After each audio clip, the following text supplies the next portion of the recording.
The one thing about the NFL, we all think we know it. We all think we study it. We watch it. We got a pretty good handle on it. And then the games start. And it doesn't go according to plan. And the teams you want to wager on surprise you. The teams you're wagering against surprise you. Players that you thought couldn't play can. Players that you thought could play can't. And it's just, there's a number of surprises. And so one of my favorite articles this time of year is the bold predictions. I love reading late August bold predictions because they sound crazy. And yet, you know what? They're always like somewhat envisionable. So I want to finish this live stream with Deiter with bold predictions. First, we'll start Niners, then we'll go league. Give me a bold 49er prediction or two that here we are late, early September.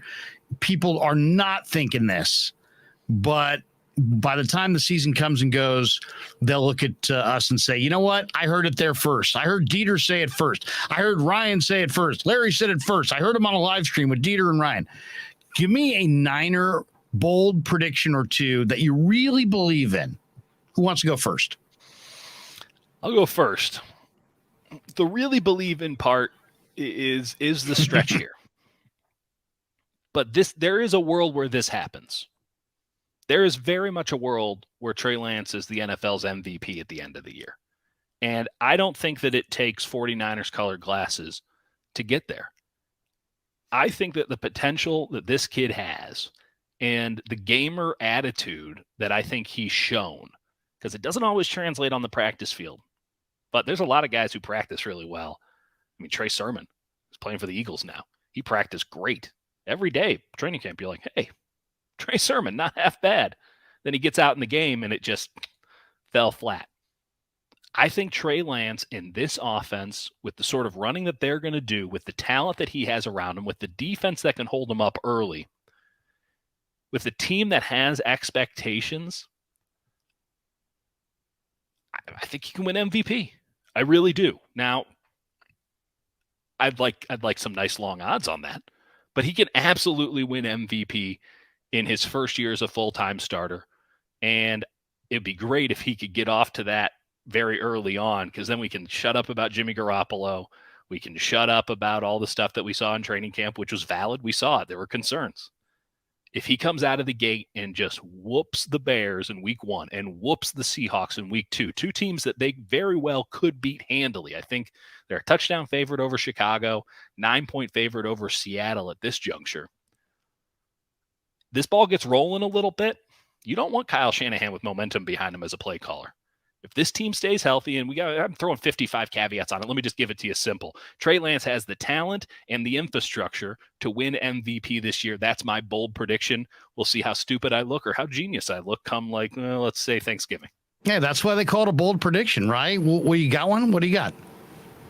I mean, it just sounds so chalky coming out of my mouth. But, I mean, technically it is still like 16, 17 to 1. I am so confident that Nick Bosa is going to win Defensive Player of the Year. It's not only the fact that I think that, his sack total is going to go nutso this year, but I think there's a weird sort of thing because Joey Bosa was first on the scene. If you notice, there's a lot of times where you're watching national broadcasts and they called Nick Bosa Joey Bosa, and you don't really hear it. You never hear it the other way around. And I think that he is being slept on just enough. I don't think people think of him in the same category that they do with TJ Watt, when in reality, he's there. He's absolutely there. So I think, and also people get bored of giving it to the same guy over and over. I think Nick Bosa, I am very confident that he is going to be at least top 2. And I already put a kind of dangerous amount of money on him too. Let me throw one more at you guys, because this just dawned on me. How about the 49ers go undefeated in the NFC West this year? How about that for a bold prediction? That is bold. I haven't done that in a long time. I don't know the last time they did it. But Seattle, oh boy. I mean, good luck to you, Pete. I know you're going for a power struggle, but there might not be a kingdom by the time you gain all the power there. That's a tough situation up there in Seattle. Niners get them early. That's one under the belt. We'll see what happens in the second one. I think the Arizona situation is a mess. I mean, just nothing good came out of Arizona this past offseason. Plus, they got the Hard Knocks cameras on them all year. We know what happens when that goes down. That is a recipe for disaster. And Kyle Shanahan, listen, the Rams are the Super Bowl champions. They are worthy. They are worthy champions. Outstanding football team. Kyle Shanahan has Sean McVay's number. Would have liked to have seen that number come up a couple more times in the NFC Championship game, get him over the hump. But before that, what was it, 6 in a row? So beat the Rams twice. We've seen the Niners do that a lot. Beat the Seahawks twice. We haven't seen that a lot, but it's hard not to see it happening this year. Usually you split with Arizona, if you're lucky. Arizona, Cliff Kingsbury apparently has Kyle's number. But I don't like anything that's going on in Arizona. Give me 6-0 against the NFC West. Wow. Okay, I'm going to go bold prediction. We talk so much about how great this 49er defense is. Oh, I know what you're doing. The 49ers are going to struggle to stop the run up the gut. They're going to miss DJ Jones. If you look at that depth chart, the one thing when I watch the preseason games, I hate to say it for a third time, and that is a sickness, and I apologize to everybody. That's between you and your wife. Yeah, exactly. Kevin Givens is getting moved in the run game.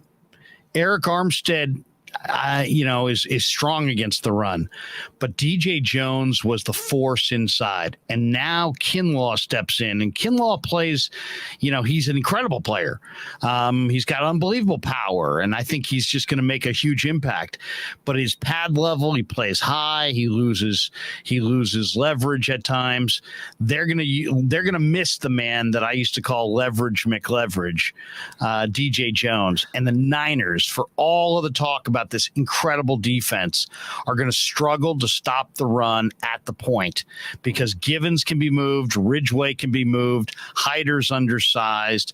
They're going to try to go with four pass rushers and line Drake Jackson and Jordan Willis and Amenahue and Hyder inside at times. None of those guys can stop the run. Javon Kinlaw is their one force inside, and even he sometimes does not play with leverage, and running backs run by him. They're going to miss DJ Jones. The Niners, with all their defensive prowess, all the defensive talent, I think they're going to struggle against the run up the gut. I'll also say this. I really believe this. If the Niners secondary can stay healthy, the secondary will replace the front as the strength of the defense outside of backers. I mean, the backers are tremendous, probably the best backer group in the league. Agreed. But the Niner D line has been leading the way, and the secondary's been kind of coming along for the ride. If you get Womack at nickel, Mooney on one corner, Mosley on another corner, I agree with you wholeheartedly, Deiter. Mosley's going to have a breakout year. If Jimmy Ward and Hufanga stay healthy, that's a tremendous nickel.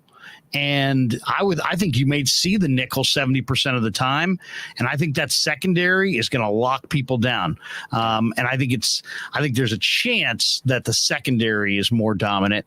And I'll make one last bold prediction. I think the 49ers somewhere in this season are going to be forced to start Brock Purdy, and he is going to win a game in the regular season as a starter this year. So those are my 3 bold predictions for the 49ers. What do you guys think? Okay. That is really bold. good. That is really bold.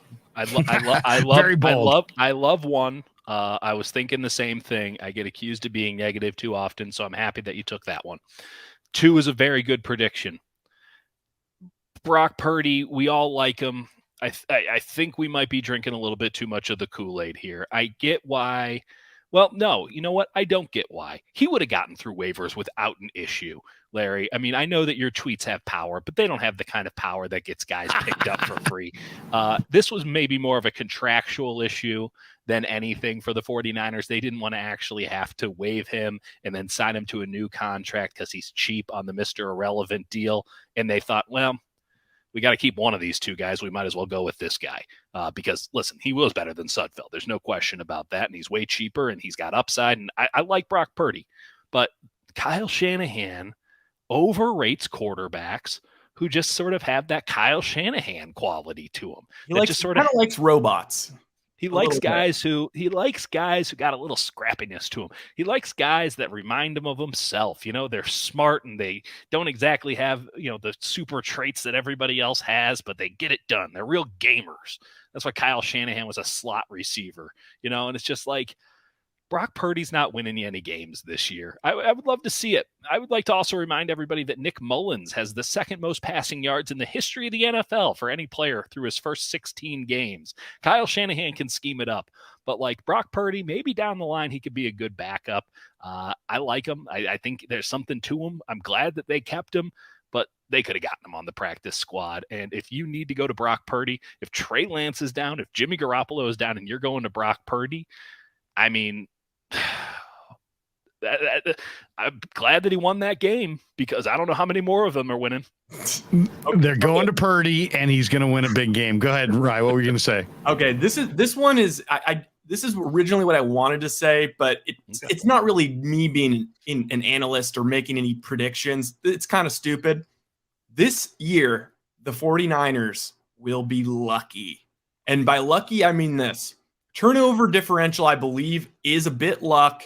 It's a bit of personnel. Okay, let me read you the turnover By the way, if you lose the turnover battle, the team that wins the turnover battle goes on to win the game 70% of the time. Yeah, you sound like an NBC broadcast. Yeah. But now let me read you the freaking turnover differentials under the Shanahan era. 2017, -3 on the season. 2018, -25. Yep. 2019, +4. So that's when they went to the Super Bowl, +4. -11 in 2020, -4 last year, and they went to the NFC Championship. I think that they are towards the top of the league in turnover differential this year. Another thing that's really separated Sean McVay and Kyle Shanahan is injury luck. The Niners, I mean, it's incredible that we basically got through training camp and, okay, Mitchell with a hammy. Okay, Ward's going to be out for 4. They lost their starting free safety, who's like the linchpin of the defense, and everybody else had a hamstring issue. I'm not sure that they got through it all fair. Okay, but compared to what, I mean, it's like, okay, we bringing it back, boom, ACL, blah, blah, blah, boom, ACL. I think, okay, listen to this. Okay, this is Shanahan versus McVay in injury luck. Okay, McVay, he ranked 5th, 2nd, 10th, 4th, and 1st in best injury luck. Last year was 1st. Shanahan, same years, 3rd worst, 1st worst, 6th worst, 4th worst, and 10th worst. I think that the Niners stay healthy. I think that they get a lot more turnovers, and I think that it offsets the Trey Lance. Also, the fact that the freaking Niners, every time they're good, it seems like the Seahawks are awesome and the Rams are awesome. The NFC is wide open for once. Brady, I don't know what the heck's going on with Brady. I honestly, if you gave me the Masked Singer. Yeah, if you gave me a ticket like at 10-1 that Brady retires at some point throughout the season, I'd take a flyer on it. So that's just where I'm at with Brady. So it's like you got an old Rodgers, an old Brady, and after that, it's wide open. So I'm with you. He better not retire. He's quarterbacking the Krueger fantasy team, and Kruegerans were money. All right.